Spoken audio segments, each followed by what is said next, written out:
Қол өнері туындымыз алдағы келе жатқан халықаралық әйелдер күніне, аналарға, әжелерімізге арналатын болады.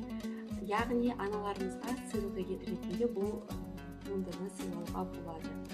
Ең алдымен туындымызға ең бірінші қатты қағаз, фетр матасы, лента матасы, безендіруге мынандай моншақтар, қайшы, ыстық клей және қалам керек болады.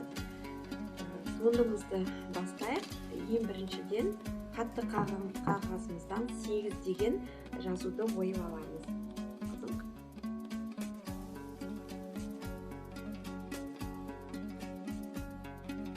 8 деген жазуымыз міне шықты. 8 деген жазуымызды енді оны матамен, лента матасымен орайтын боламыз. Араларын ашпаймыз, бір-біріне жақын етіп лентамызды ораймыз. Лентамыздың бәрін орадық, мынандай 8 саны шықты.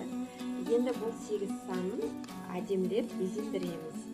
Ол үшін бізге фетр матасынан әдемі гүлдерді ойып аламыз. Бірінші гүлдерді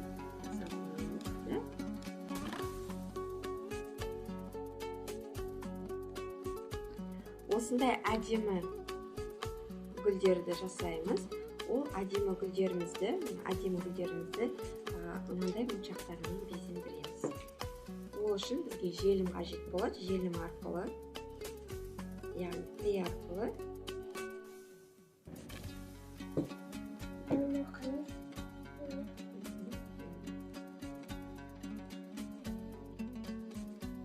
осындай әдемі бізде гүлдер шықты.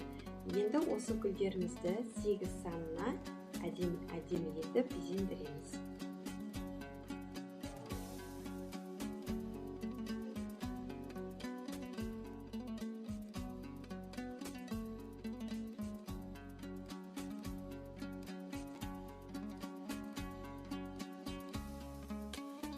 Осындай бізде туынды шықты. Бұны біздер аналарымызға сыйға тартуымызға болады. Назарларыңызға көп рахмет.